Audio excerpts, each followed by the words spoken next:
Management নিয়ে যারা পড়াশোনা করেছেন এবং প্রাইমারি ভাইবা পরীক্ষার যারা প্রস্তুতি নিচ্ছেন, এই ভিডিওটি আপনাদের জন্য খুবই গুরুত্বপূর্ণ।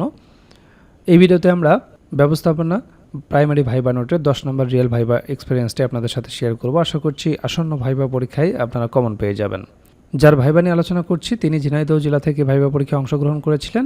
কাজেই ঝিনাইদহ জেলা থেকে যারা ভাইবা পরীক্ষায় অংশগ্রহণ করবেন তাদের জন্য খুবই গুরুত্বপূর্ণ। সেই সাথে বাংলাদেশের অন্যান্য জেলা থেকে যারা ব্যবস্থাপনা বিষয় নিয়ে পড়াশোনা করেছেন এবং ভাইবা পরীক্ষায় অংশগ্রহণ করবেন তাদের জন্য সমান গুরুত্বপূর্ণ। যেমনটি ছিল তার ভাইবা এক্সপিরিয়েন্স। তো প্রার্থীর নাম ছিল সরোয়ার জুয়েল এবং তিনি পড়াশোনা করেছেন সরকারি MM কলেজ যশোর থেকে। তাকে ভাইবা বোর্ডে 12 থেকে 14 মিনিটের মতো রাখা হয়েছিল। এবার চিন্তা করে দেখুন প্রাইমারি ভাইবাও কতটা স্ট্যান্ডার্ড হয়ে থাকে এবং কতটা লেন্দি সময় রাখা হয়। তবে অনেকে 2 মিনিট 3 মিনিট রাখবে, তবে সেটি শেষের দিকে। এটা মাথায় রাখবেন। প্রথম থেকে মাঝামাঝি সময় কিংবা ভাইবা শুরু হওয়ার প্রথম দিকে যারা সিরিয়াল থাকে তাদেরকে কিন্তু লম্বা সময় ধরে রাখা হয়। আর এখন প্রাইমারি চাকরিটা কিন্তু আর সেই আগের মতো নাই যে HSC পাস SSC পাসের প্রার্থীরা এখানে ভাইবা দিতে আসে। এখানে সব স্নাতকোত্তর এবং সেই সাথে গ্রেড পরিবর্তন হয়েছে, সামনে আরও পরিবর্তন হওয়ার সম্ভাবনা রয়েছে। সব কিছু মিলিয়ে প্রাইমারি এখন একটা স্ট্যান্ডার্ড জব, যেটা আপনি নিজ উপজেলায় নিজ বাড়ি থেকে করতে পারছেন। কাজেই বিগত বছরের ভাইবাই যদি এরকম হয়ে থাকে তাহলে আসন্ন ভাইবা আপনাদের জন্য আরও কতটা স্মার্ট হবে সেটা মাথায় রেখে আপনাকে প্রস্তুতি গুছিয়ে নিতে হবে। যেমনটি ছিল তার ভাইবা এক্সপিরিয়েন্স।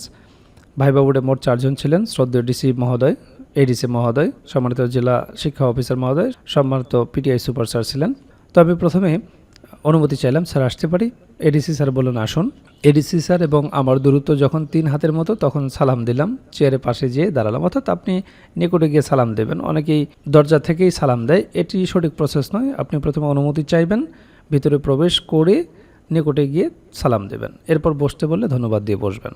তো আমি বসলাম। স্যার বলেন বসুন। আমার গ্রামের নাম ধরে বললেন যে ওখান থেকে এসেছেন? আমি বললাম জি স্যার। এরপর PTI সুপার স্যার বললেন যে কারক কাকে বলে? তা আমি বললাম বাক্যে ক্রিয়ার সাথে বিশেষ্য বা সর্বনামের সম্পর্ককে কারক বলে। এরপর PTI সুপার স্যার জিজ্ঞেস করলেন ধনাত্মক অব্যয় এর উদাহরণ দিন। তো আমি মনে মনে ভাবলাম এটা তো ধনাত্মক দ্বিরুক্তি হবে, ধনাত্মক অব্যয় না। ভাবলাম উনি ভুল বলেছিলেন, তো আমি ধনাত্মক দ্বিরুক্তি হিসেবেই উদাহরণ দিলাম যে কর কর মর মর। এরপর স্যার বললেন বানান লিখুন, স্বায়ত্তশাসন, প্রতিদ্বন্দ্বী, সদ্যজাত, বৈশিষ্ট্য। তো এই বানানগুলো আমি লিখলাম। তো আপনারাও বানানগুলো দেখে যাবেন। আমরা আমাদের যে প্রাইমারি ভাইবা নোট রয়েছে, বাংলার বেসিক ভাইবা নোট রয়েছে, সেখানে সম্ভাব্য যে সমস্ত বানানগুলো ভাইবা বোর্ডে লিখতে দেয় সেগুলো আমরা অ্যাড করেছি। আশা করছি আপনারা সেখান থেকে কমন পেয়ে যাবেন। এরপর ADC স্যার জিজ্ঞেস করেন আপনি তো ম্যানেজমেন্টের ছাত্র, বলেন মনিটরিং কী? তো আমি বললাম মনিটরিং হলো একটি ক্রমাগত মূল্যায়ন যার লক্ষ্য সকল স্টক হোল্ডারকে চলমান মূল্যায়ন কার্যক্রমের অগ্রগতি বা বিলম্বের বিষয়ে প্রাথমিক বিস্তারিত তথ্য প্রদান করা। এরপর ADC স্যার বলেন হোয়াট ইজ মোটিভেশন? উত্তর দিতে না দিতেই বললেন যে আর বলা লাগবে না, আপনি পারবেন। এরপর ADC স্যার বলেন what is project example of reality?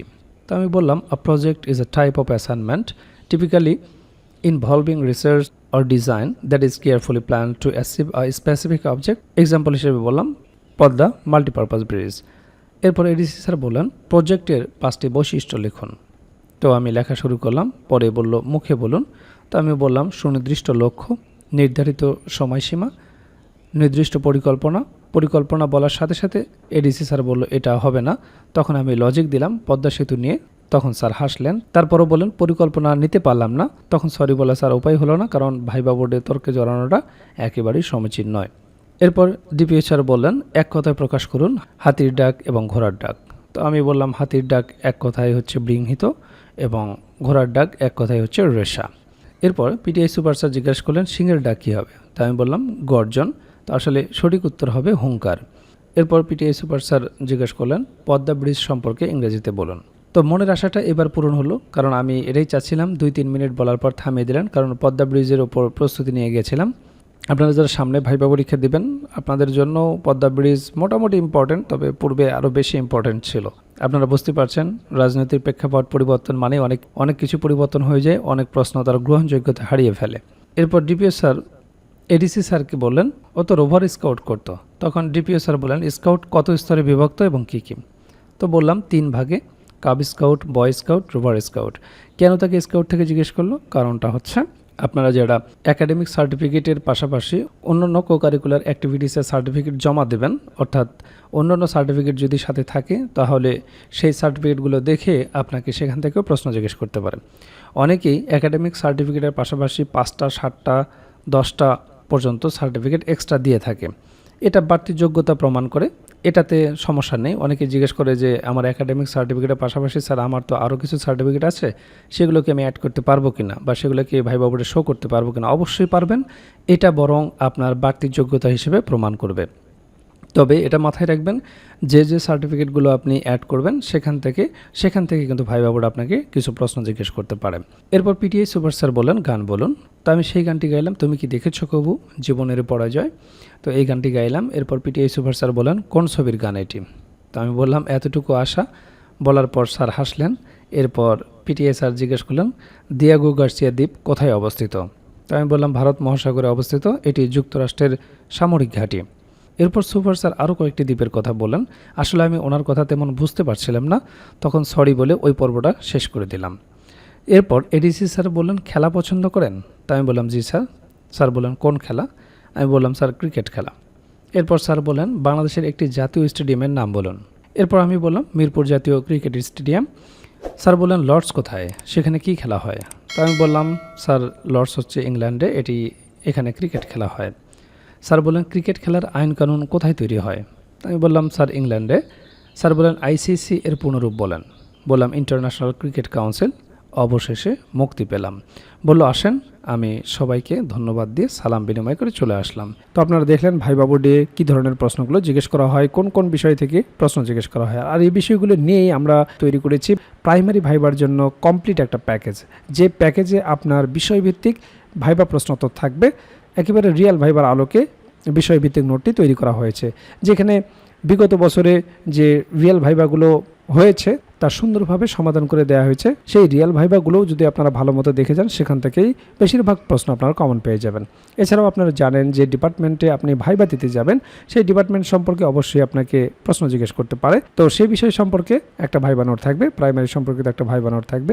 Primary ভাইবাই অবশ্যই আপনাকে অনুবাদ জিজ্ঞেস করবে, অনুবাদের উপর একটা ভাইবা নোট থাকবে, যেগুলো প্র্যাকটিস করে গেলেই যথেষ্ট। এরপর আপনার নিজ জেলা সম্পর্কে অবশ্যই আপনাকে দু একটি প্রশ্ন জিজ্ঞেস করতে পারে। আপনার জেলা কেন বিখ্যাত, আপনার জেলা দর্শনীয় স্থান কি, আপনার জেলার নামকরণ ইতিহাস কি, বিখ্যাত খাবার কি, ভাষা ও সংস্কৃতি সম্পর্কে জিজ্ঞেস করতে পারে, মুক্তিযুদ্ধে কী অবদান রেখেছিল। নানাবিধ গুরুত্বপূর্ণ প্রশ্ন থেকে আপনাকে 2-4টি প্রশ্ন জিজ্ঞেস করতে পারে। তো সে সম্পর্কিত আপনার জেলার ওপর সুন্দর একটা সাজানো গোছানো নোট থাকবে। এছাড়াও 1947 থেকে শুরু করে বর্তমান সমসাময়িক পর্যন্ত গুরুত্বপূর্ণ বিষয়ের উপর যে সমস্ত প্রশ্নগুলো আপনাকে জিজ্ঞেস করতে পারে, সেই বিষয়গুলো নিয়ে সুন্দরভাবে সাজানো গোছানো একটা সাধারণ জ্ঞান ভাইবা নোট থাকবে। এছাড়াও আপনারা জানেন যে প্রাইমারি ভাইবা বোর্ডে বাংলা ব্যাকরণ এবং সাহিত্য অংশ থেকে বেসিক কিছু প্রশ্ন জিজ্ঞেস করে থাকে, সে বিষয়ে একটি ভাইবা নোট থাকবে। এছাড়াও গণিতের একটি বেসিক ভাইবা নোট থাকবে। আপনারা জানেন যে পাটিগণিত, বীজগণিত এবং জ্যামিতি অংশ থেকে কিছু বেসিক প্রশ্ন জিজ্ঞেস করা হয়। যেহেতু আপনি প্রাইমারির শিক্ষকতা করবেন, একেবারে বেসিক জিনিসগুলো যদি আপনি না বলতে পারেন, তাহলে চাকরি পাওয়াটা আপনার জন্য দুষ্কর হয়ে যাবে। কাজেই ভাইবা পরীক্ষায় আপনি যত ভালো করবেন, আপনার চাকরি পাওয়ার সম্ভাবনা তত বেড়ে যাবে। কাজেই যারা প্রাইমারি ভাইবার জন্য গুছিয়ে কার্যকর একটা প্রস্তুতি নিতে চান, আমাদের ভাইবা প্যাকেজটি দ্রুত সংগ্রহ করুন। ইতিমধ্যে অনেক প্রার্থী আমাদের কাছ থেকে ভাইবা প্রার্থী সংগ্রহ করেছেন, তারা প্রস্তুতি শুরু করে দিয়েছেন। এখনও যারা প্রস্তুতি গুছিয়ে নিতে পারেন না, স্ক্রিনে দেওয়া হোয়াটসঅ্যাপ নাম্বারে যোগাযোগ করে আমাদের কাছ থেকে প্রাইমারির এই ভাইবা প্যাকেজটি সংগ্রহ করতে পারেন। প্যাকেজটি আপনারা দুইভাবে নিতে পারবেন, আপনারা হার্ড কপি নিতে পারবেন কুরিয়ারের মাধ্যমে, এছাড়াও পিডিএফ প্যাকেজ আপনারা নিতে পারবেন। কাজেই দেরি না করে দ্রুত স্ক্রিনে দেওয়া হোয়াটসঅ্যাপ নাম্বারে যোগাযোগ করে প্যাকেজটি সংগ্রহ করুন।